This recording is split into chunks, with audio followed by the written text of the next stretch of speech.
Hey, this is Zulem Urbina, and tune into the relay for the latest news in boxing all around the world. Thank you for supporting myself and other female boxers. We truly appreciate it. Welcome to the motherfucking relay. We're covering today's top boxing news. Ow! Okay, we'll start with this. This upcoming weekend on the undercard of Maxie Hughes versus former champion Kid Galahad, former champion Terry Harper. Her bid to become a two-division champion in the junior middleweight division against Scotland's own Hannah Rankin.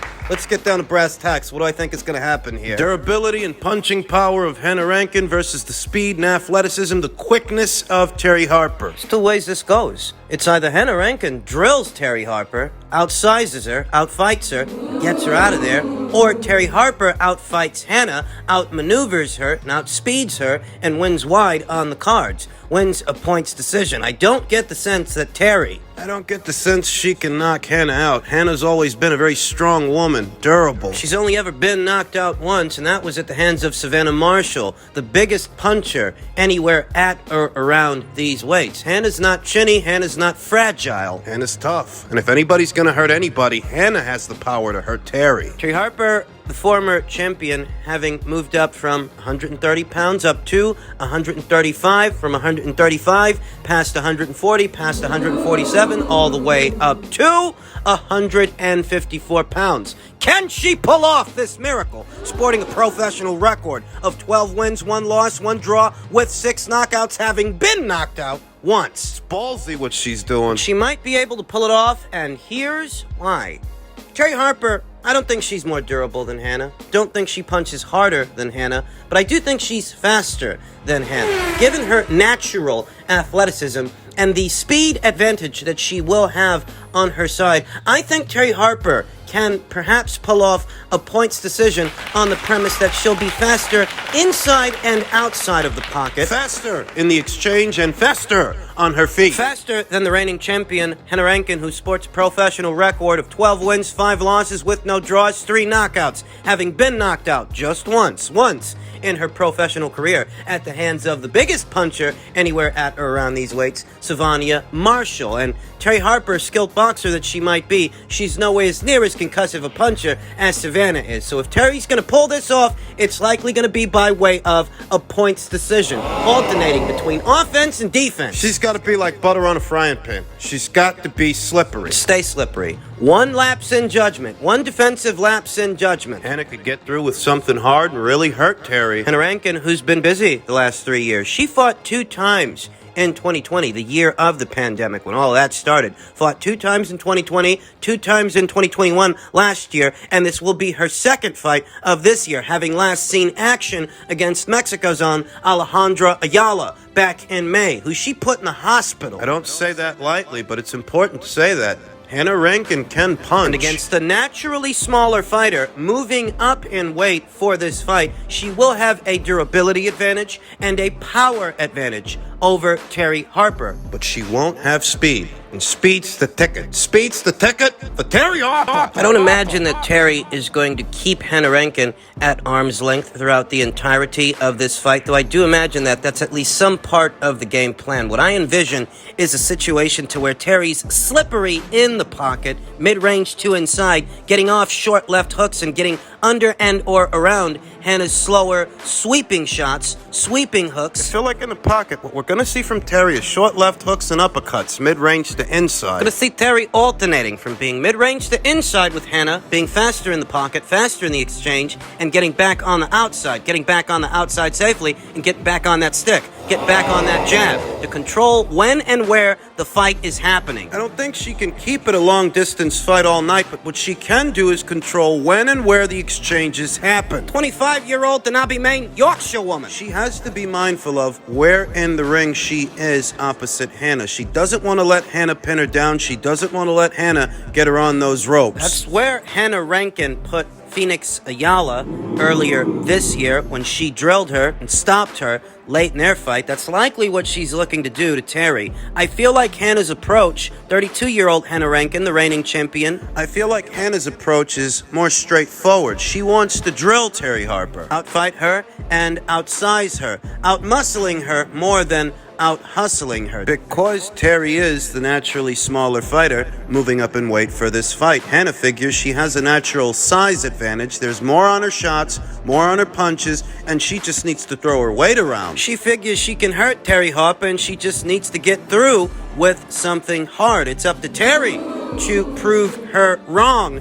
And I think she can. I think she can pull this off, though it's tight. It's a tight fight. It's not a foregone conclusion that either woman wins this fight. It's entirely possible Hannah gets through with something hard and Terry gets hurt. Though it's also entirely possible that Terry Harper's natural speed and athleticism proves to be too much for Hannah Rankin, and she loses wide. Loses wide on the cards on the premise that she just can't catch Terry Harper. It all depends on which one of these scenarios do you feel is more likely than not. I am leaning towards Terry Harper on points. Slipping, bobbing, and weaving under Hannah's sweeping, slower shots. Getting out of the pocket safely, though. The trick is getting out of the pocket safely and get back on that stick. She's got a slip and hook in the pocket. Keep it short, keep it tight, and get out of there. Don't stay there too long. 2 to 3 punches at a time. 2 mostly, and protect yourself at all times. Keep the jab going outside of the pocket. If there are going to be exchanges, let them happen on your terms as opposed to Hannah's. Don't forget that you got 2 legs under you. Move around and don't make yourself a stationary target. That's what Hannah wants. That's what Hannah needs. Terry Harper plays her cards right, alternates throughout the course of the fight, from offense to defense. These being 2-minute rounds,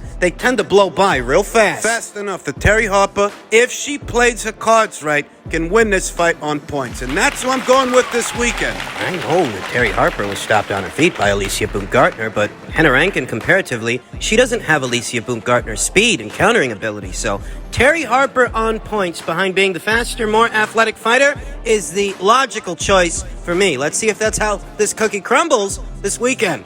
In other news, just another angle of a story talked about in the previous video. Stefan Espinoza saying, can anyone explain what this gibberish means, in reference to how the buy rate for Canelo versus Golovkin 3 was reported. That they seem to have factored in subscribers into the buy rate. Stefan Espinoza is either very stupid or he's pretending to be, because in order to purchase the pay-per-view on the DAZN platform, you needed a DAZN subscription. So upon paying that $84 or whatever it was, for people who weren't subscribed to DAZN, you weren't just buying the pay-per-view, you were also subscribing for at least 1 month. And that's why subscriptions were mentioned in the official press release as to what this fight did. Now, guys like me, we didn't have to pay $84 or whatever it was. For guys like me that were already subscribed, we purchased the pay-per-view at a reduced price, $64.99. Is it that Stefan's powers of observation are less than powerful, or is he being deliberately disingenuous as to talk down this number? Deliberately obtuse? He might be. Leonard Ellerbe added to the conversation saying, you can't. It's lies. Mad because he overpaid and the pay-per-view underperformed drastically, and he can't run that other bullshit to any of us. Remember, this is the same guy that spent millions and millions of dollars on a campaign to push pay-per-view is dead. Well, it mostly is. I mean, look at the buy rate for Ruiz versus Ortiz. The numbers are in per Dan Raphael's Fight Freaks Unite for that Ruiz versus Ortiz pay-per-view, and the reported figure is well under 100,000 buys. Just a little over 60,000. 65,000 buys. And given that the cable and satellite companies take around 30 to 40% of whatever comes in, other operational costs in association with the event, if by some chance, if by some miracle, there actually is a profit margin in association with those numbers, it won't be much of a margin. Won't be much of a success. It would be a nominal success. In a situation like that, with figures like that, you'd be lucky if you broke even. Which further facilitates what I've been telling all of you all along. The people at the PBC, guys like Leonard, just all that stuff they've got going on over there and whatever they decide to put on the box office, these are events that are happening on a much smaller scale than fights like Canelo versus Golovkin 3 or Joshua versus Usyk 2, Conor Benn versus Chris Eubank Jr. Fights like Thurman versus Barrios, Ortiz versus Martin, Ortiz versus Ruiz. Even Gervonta Davis's fights. Gervonta Davis, who's supposed to be one of the PBC's top draws, even his fights are not generating what was generated with Canelo versus Golovkin 3, Joshua versus Usyk 2. Whatever success they're having with his shows, whatever success they're having with his events, sense, it's nominal success because those are not big fights. These are not high-profile opponents you're putting him in there with. A Rolly Romero and Isaac Cruz, you ain't got to break the bank to get guys like that in the ring. And those guys, they don't make for big fights. You know what Leonard's really happy about? He's just happy he's not losing money putting together Gervonta Davis's fights. Losing Floyd Mayweather's money, I should say, as it's not Leonard's name on the banner. It's Floyd's. Better still, these are not big fights anyway. Listen, the reason they want Eddie Hearn to fail in America and the reason they want Canelo to fail, it bothers them that a foreigner is doing this well in America, that when the cash cow of boxing, the guy that drives the most business, drums up the most units, when that guy became a network and promotional free agent, he didn't go to one of them. He went to Eddie Hearn. They resent Canelo Alvarez for not deciding to join forces with Al Heyman a little while longer. He was only with him for one fight, just one fight. It was one fight, just one fight, the Caleb Plant fight.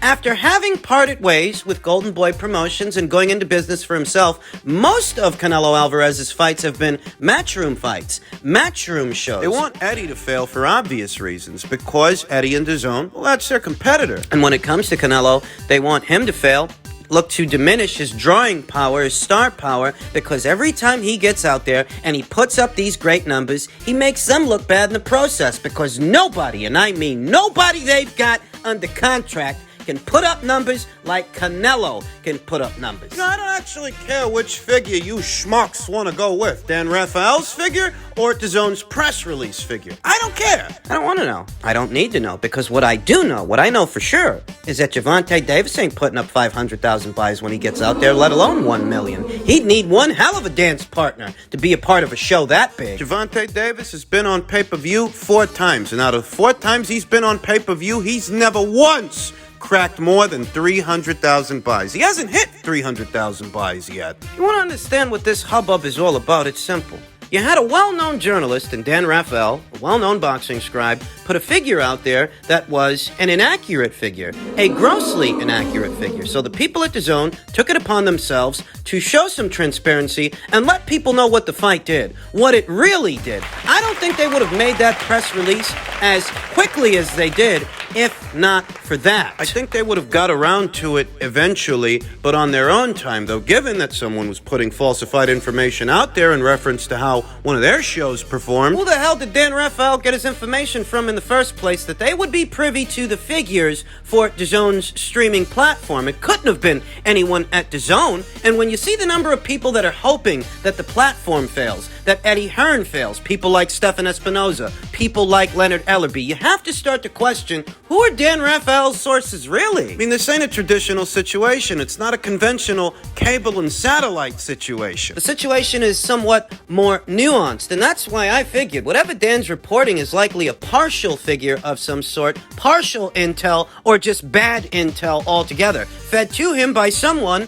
that might have an agenda. Somebody like Leonard Ellerbe, somebody like a Stephen Espinoza. Because look at how hard these guys are working every day, every week, every month to diminish the platform. You don't see anybody at Fox doing this. When's the last time you heard Bill Wanger say anything about boxing? You don't see any network executives at Fox the way you're seeing a network executive at Showtime, Stephen Espinoza, all in a mix of the conversation. You don't see it happening with anybody at Fox. You don't see it happening with anybody at ESPN. Do you see any network executives from ESPN getting into Twitter wars the way Stephen Espinoza from Showtime? The way he's constantly getting into Twitter wars when it comes to the DAZN platform and Eddie Hearn. The man is rattled. The only big fight they can hope to get over the line this year for Showtime is Spence versus Crawford, and they haven't done that yet. Even if they do, there's no guarantee that that fight does 1 million buys or even 500,000 buys, as neither fighter has proven to be that big a box office draw. If you want to know what's going on here, that's what's going on here. And finally, Boxeo Telemundo posted this via their Instagram account. It reads, they claim Canelo is declining. Jose Benavidez, father of David Benavidez, was sharp when mentioning that the Mexican's body is deteriorating and injuries will start to appear. Did Saul's decline begin? Listen, David Benavidez's father, Jose, has been taking shots at Canelo every chance that he gets, but he might be onto something. He might be. Canelo Alvarez has been a professional boxer since age 16. He just came up on his 62nd professional fight, 62 pro bouts, 4 divisions. It's a lot. The guy's only human. It's possible the guy's in decline. it's just as possible that he's not necessarily in decline, but he is burned out. That the schedule he's been keeping might be catching up to him, and he needs a break. He needs a bit of R&R. We talked about that in one of my previous uploads. In any event, I feel like people in the sport of boxing, people inside the sport and outside of it, they're deliberately obtuse at times. more often than not, they let their emotions take the wheel when they make these kinds of assertions or choose to debunk them. And I ain't got time for nobody's emotions and nobody's feelings. I've got enough. It's a hard enough job keeping my own emotions in check whilst trying to be objective. And objectively speaking, he could be in decline. Or he could be burnt out, because he is keeping a busier schedule than David Benavidez and Demetrius Andre, than Jermall Charlo, his contemporaries. Not only is he keeping a busier schedule than they are, but he's fighting better people than they are. And when you're doing that, chances are there are going to be moments where you look more human than someone else because you're fighting better fighters than someone else. It's easy for David to go in there and look near invincible against an over-the-hill David Lemieux. Maybe the reason Jose Benavidez doesn't acknowledge this is because he'd have to acknowledge that his son is fighting. Kicking cans down the road. And maybe, a lot of these other fighters have got something to say about Canelo Alvarez and how he looked against Dimitri Bivol, how he looked against Canelo this past weekend. Maybe, he has looked human in his last two fights. He lost the Dimitri Bivol fight, and he looked a little bit flat with Gennady, even though he beat him wide on the cards, at least on mine. But he did suffer a wrist injury he's undergoing surgery for, so maybe it's not decline, and maybe it's not even that the guy's burnt out. Maybe it's exactly the way he says it is. He hurt his hand, and he wasn't able to do everything he wanted to do. Maybe it's as simple as that, though you have to compare who he's fighting to who David Benavidez is fighting, or a Demetrius Andre, a Jermall Charlo. How do Dimitri Bivol and Gennady stack up with a Juan Macias Montiel, or a David Lemieux, who Gennady beat 7 years ago, by the way? How do those guys stack up with a Liam Williams or a Jason Quigley? Jose might jump to the conclusion that Canelo's in decline based on how he looked against Gennady and perhaps how he looked against Dimitri. And he might be onto something. He might be. Though it does seem like there's very little self-reflection in that assertion that your son's going to go out there and look like a monster against the kind of people he's fighting, because people he's fighting, they're not as good as the people that Canelo Alvarez is fighting. Doesn't even compare. Don't forget that David Benavidez has been sat on his back pocket more times than Canelo. Dropped off a short punch from Ronald Gavril, whereas Canelo Alvarez has never been knocked down. He's fought at least 2 more light heavyweight champions than you've ever fought, and they couldn't drop him. When you're fighting good fighters on a regular basis, you're not going to have it all your way, because they're good fighters. There are moments where you're going to look human. Maybe you're going to look like you're in decline at times. I don't dismiss that possibility. I'm just saying there's more to it. There is a little bit more to it than Jose Benavidez lets on. Than he cares to.